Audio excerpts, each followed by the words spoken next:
Qualquer pessoa pode tentar justificar seus erros, e a maioria delas faz justamente isso.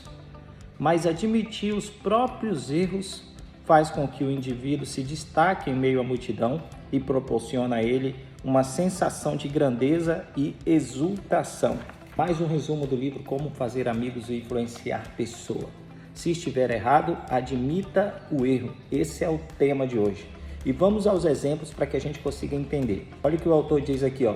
Um dia encontramos um guarda da polícia montada no parque e ele estava louco para demonstrar sua autoridade.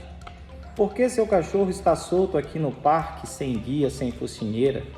Não sabe que é contra a lei?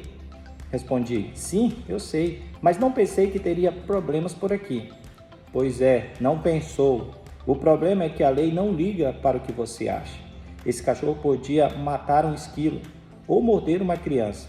Vou deixar passar dessa vez, mas se eu voltar e pegar esse cachorro por aqui sem focinheira e sem guia, vai ter que explicar para o juiz.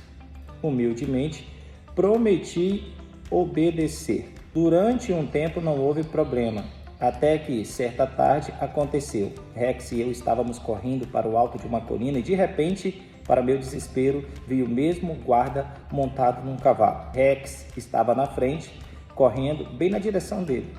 Eu sabia que estava em apuros, por isso nem esperei ele se pronunciar e fui logo falando. O Senhor me pegou em flagrante, sou culpado, não tenho desculpas. O Senhor me avisou na semana passada que se voltasse aqui com meu cachorro sem focinheiro eu seria multado. Pois é, interrompeu o guarda em um tom tranquilo. Sei que é tentador deixar um cachorrinho desses correr ao ar livre quando não há ninguém por perto. Com certeza é tentador, mas eu infringi a lei. Bom, um cachorrinho desses não vai machucar ninguém, ponderou ele. Não, mas pode matar os esquilos. Acho que você está levando isso muito a sério. Vamos fazer o seguinte, deixe o cachorro correr até o outro lado da colina, onde não consigo vê-lo, e depois esquecemos o assunto. Aquele guarda era um ser humano que só queria se sentir importante. Por isso, quando eu mesmo comecei a me recriminar, a única forma que ele tinha de alimentar sua autoestima era assumindo uma postura magnânima e demonstrando piedade. Agora, imagine se eu tivesse tentado me defender. Pois é, já tentou argumentar com um policial? Em vez de enfrentá-lo, admiti que ele estava completamente certo e que eu estava absolutamente errado. E admiti rápido, sem dar margem à dúvida. O caso terminou de um jeito divertido. Se sabemos que vamos ser repreendidos, não é melhor passar à frente do outro e nós mesmos nos darmos a bronca? Não é bem mais fácil fazer uma autocrítica do que suportar a condenação alheia? Diga você mesmo todas as coisas depreciativas. Diga você mesmo todas as coisas depreciativas que você sabe que o outro pretende dizer. E diga antes que a pessoa tenha a chance de falar qualquer coisa. Se você agir dessa forma 100 vezes, em 99 a outra pessoa agirá de forma generosa, tolerante e seus erros serão minimizados da mesma forma com que o guarda fez comigo. Bom, a gente sabe o quanto é difícil a gente assumir os próprios erros. A gente sempre tenta dar uma desculpa, a gente procura justificar. E na Bíblia tem uma parte que fala exatamente sobre isso. A Bíblia promete fazer você perder o reino se você criar desculpas. Claro, vou falar aqui de forma resumida para o vídeo não ficar longo, mas Saul perdeu o seu reino porque deu uma desculpa. O profeta avisou Esaú que ele não deveria sacrificar antes do tempo. Quando o profeta voltou, ele já tinha sacrificado, e quando o profeta foi questionar, ele já veio com as desculpas. E aí o profeta foi e falou o quê? Hoje Deus tira o reino de você. Hoje você perde a bênção de Deus para governar, para reinar. E se a gente for botar Esaú e Davi um do lado do outro, os seus feitos, nós vamos perceber que Davi fez muito mais coisas erradas do que Esaú. Mas Davi não era bom de desculpas.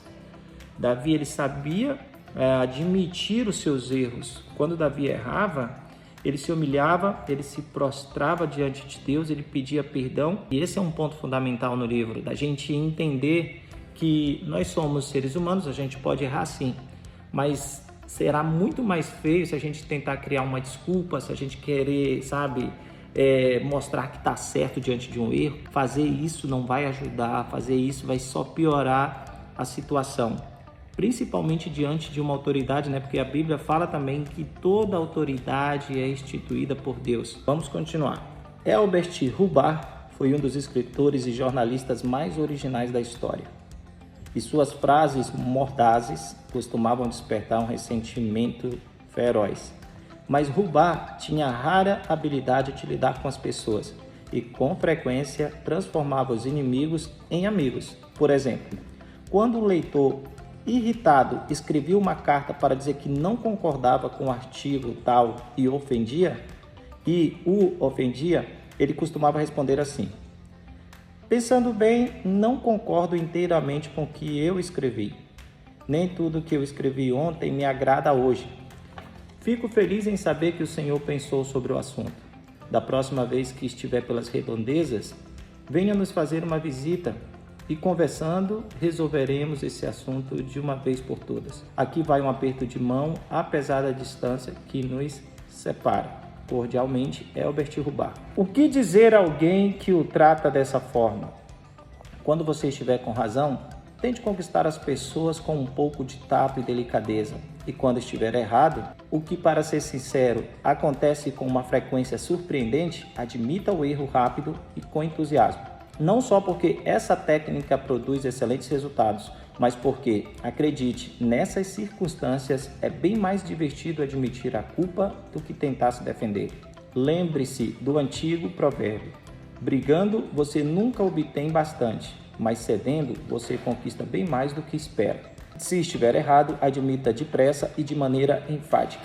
Espero de verdade que esse conteúdo tenha aí dado clareza em relação a essa possibilidade que caminha conosco todo o tempo de querer nos defender, de mesmo estando errado a gente buscar ali uma justificativa, não vai funcionar. O livro mostra que quando a gente perceber que vamos ser chamados a atenção, é importante que a gente saia na frente e que nós mesmos comecemos a falar, a nos autocriticar, dando razão para outra pessoa. O livro diz que tem um efeito mágico sobre isso e que a partir de agora a gente começa a executar com eficiência. Então, até o próximo resumo. Parabéns por ter ficado até aqui. Eu tenho certeza que você vai sair daqui ainda mais sábio na maneira de como lidar com as pessoas. Grande abraço.